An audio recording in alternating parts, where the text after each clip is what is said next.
Recibimos en primer lugar a don David Monardes y Elizabeth Jiménez de la Asociación Internacional para la Libertad Religiosa en la IPN 8103, cuyo título es Por una libertad de conciencia religiosa como un derecho humano fundamental en una sociedad democrática, pluralista y diversa. Esta iniciativa consagra las libertades de conciencia religiosa y culto, derecho de objeción de conciencia y la igualdad de las entidades religiosas ante la ley. Don David y Elizabeth, bienvenidos, tienen la palabra. Muchas gracias, señora presidenta, señoras y señores miembros de la Comisión de Principios, Derechos Civiles y Políticos de este Consejo Constitucional, señoras y señores miembros de la Comisión Experta presentes, muy buenos días a todos. Antes de comenzar el análisis de la propuesta contenida en la iniciativa popular de norma que ya se mencionó, tengo el privilegio de agradecer en nombre de la Asociación Internacional para la Libertad Religiosa, en adelante IRLA, a todos quienes se dieron el tiempo de leer y reflexionar en torno a la iniciativa propuesta. Y por supuesto, no puedo dejar de agradecer a las más de 12.713 personas que con su apoyo nos abrieron las puertas para estar presentes ante ustedes en esta instancia. La Asociación Internacional para la Libertad Religiosa, IRLA, fue fundada en el año 1893 y tiene por objeto difundir, defender y salvaguardar el derecho fundamental de cada persona a adoptar o no una religión o creencia de su elección.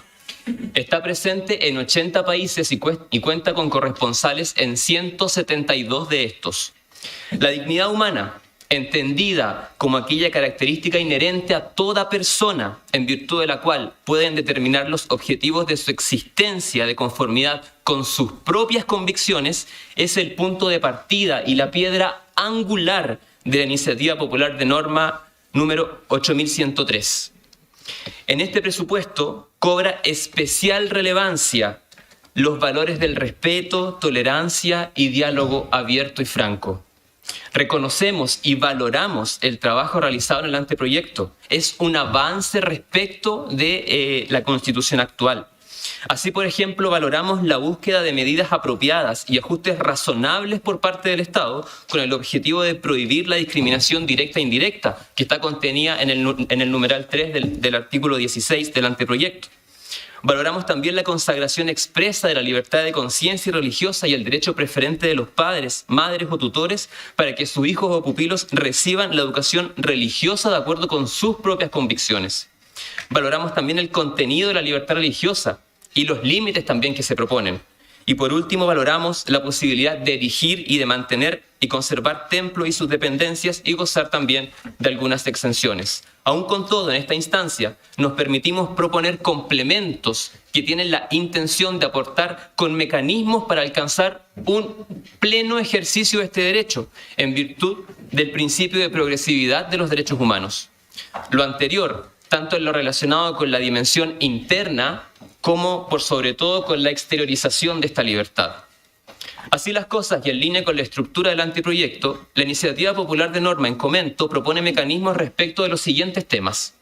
contenido del derecho a la libertad religiosa y de culto, autonomía e igualdad ante la ley,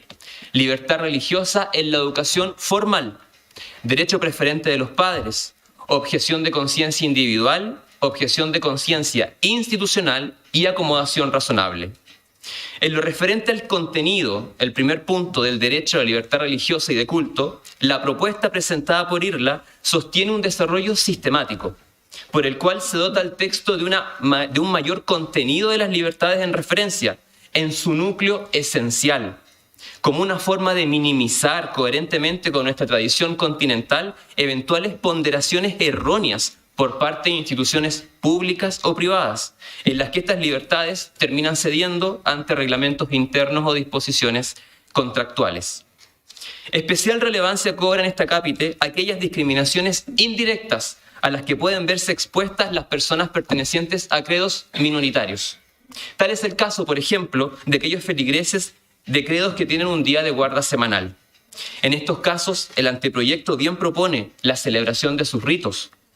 pero a la luz de la jurisprudencia de nuestra excelentísima Corte Suprema, ha primado, para el caso de los estudiantes universitarios, el reglamento interno de dicha casa de estudio o las disposiciones contractuales contenidas en el contrato de prestación de servicios educacionales, por sobre aún el derecho inalienable como lo es la libertad religiosa.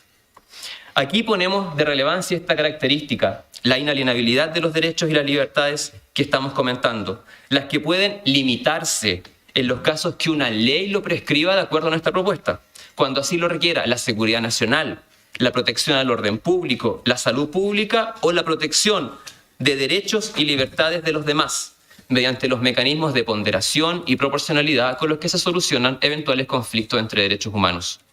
En segundo lugar, manifestamos un genuino interés por el reconocimiento de la igualdad al gozar de derecho a la libertad religiosa en tanto titulares y al momento del ejercicio de este derecho, de las entidades religiosas y de la autonomía de estas mismas en el desarrollo de sus fines específicos y las facultades para establecer su propia organización interna.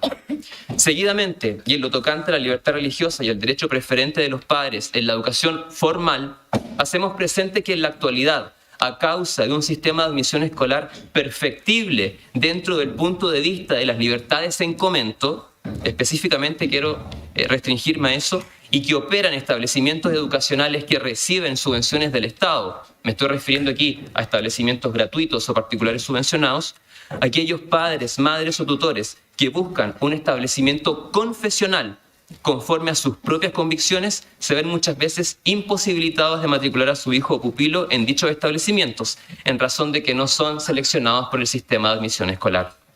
En la misma línea, no cuentan muchas veces estos padres con los recursos para matricularlos en colegios particulares confesionales, conforme a sus convicciones, transformando este derecho preferente en una prerrogativa vacía de no contar con el dinero necesario.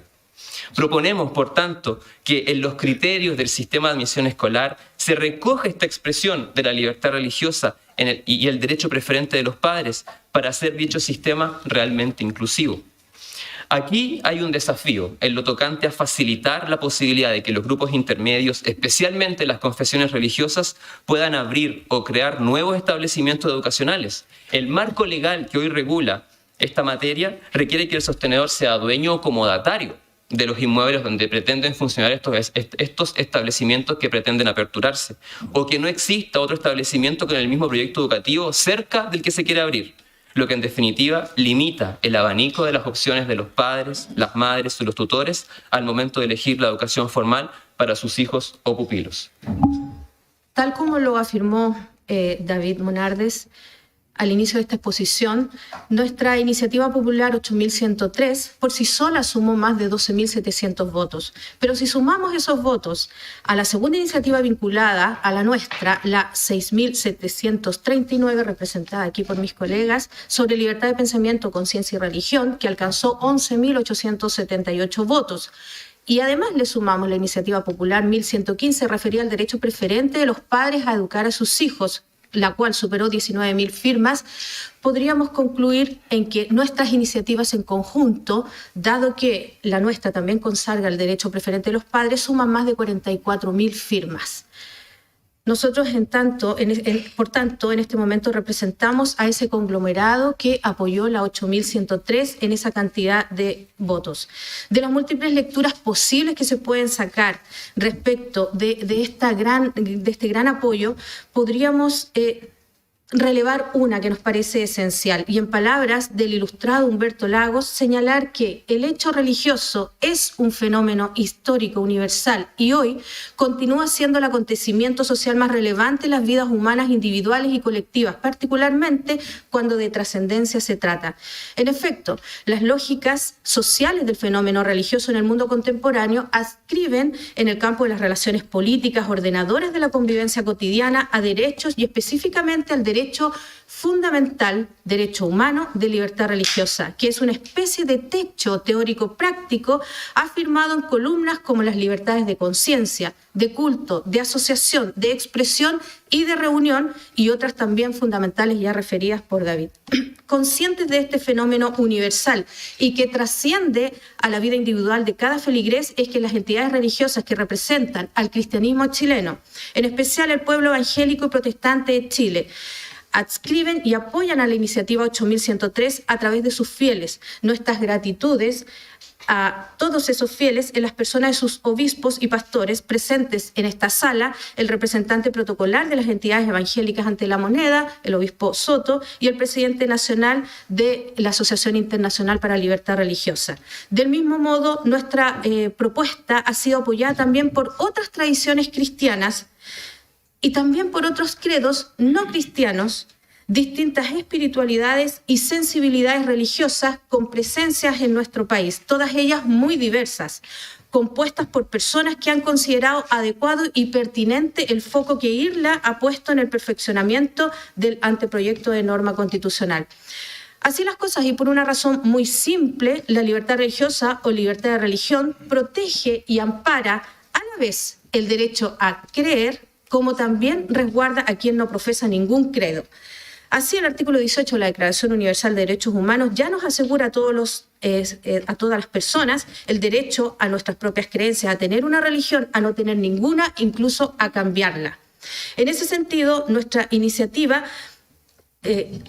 establece ciertos tópicos que nos parece interesante relevar. Uno de ellos, la objeción de conciencia. Respecto a la objeción de conciencia, afirmamos que ella preserva el derecho a no ser obligado a actuar contra las propias creencias o los idearios religiosos frente a un deber impuesto por la ley contrario a las mismas. Cuando pedimos que se incluya la objeción de conciencia, que van a desarrollar aquí mis colegas, cuando pedimos que se incluya la Constitución, nadie está pensando que las personas puedan comportarse siempre según sus propias creencias, pero tampoco estamos pensando que la libertad de conciencia deba ceder siempre frente a las prescripciones legales. No concebimos el derecho de conciencia como un derecho que siempre haya de triunfar.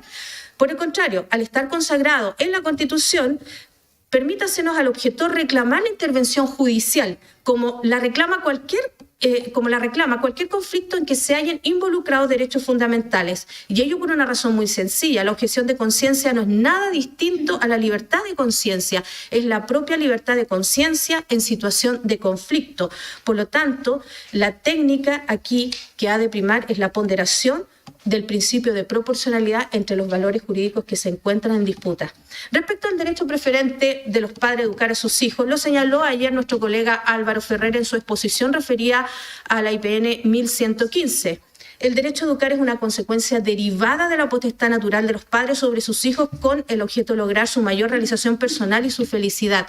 En este sentido es que el derecho de los padres a educar a sus hijos se llama preferente, por la simple razón de que nadie conoce y ama más a sus propios hijos que son sus propios padres, su padre, su madre. Nadie puede primar sobre los padres en el cumplimiento del deber y el ejercicio del derecho a conducir a los hijos hacia su mayor realización material y espiritual posible. De esto se sigue que el Estado debe auxiliar a los padres en el ejercicio de este deber, como consecuencia, entre otros, de la servicialidad del Estado en relación a las personas. En definitiva, los sujetos llamados a educar a los hijos en primer orden son el padre y la madre y en su defecto los tutores, sin distinguir el tipo de familia de que se trate. Son ellos los titulares del derecho preferente y en este orden de cosas, el catálogo de derechos especiales y específicos de la infancia contenido en la Convención Internacional sobre los Derechos de los Niños, artículo 14, consagra este derecho desde muchas décadas a esta fecha. Señala que el niño tiene derecho a la libertad de pensamiento, de conciencia y de religión bajo la dirección de su padre y su madre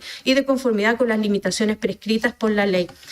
Finalmente, la acomodación razonable por motivos religiosos nos parece que forzoso es incluirla también para darnos soluciones a las personas que somos parte o miembros de las minorías religiosas. La realidad nos enseña que las personas que pertenecemos a grupos minoritarios religiosos tenemos constantes tensiones en el ejercicio de nuestra libertad religiosa y reclamamos por acomodaciones razonables que nos permitan vivir conforme a nuestras creencias y prácticas.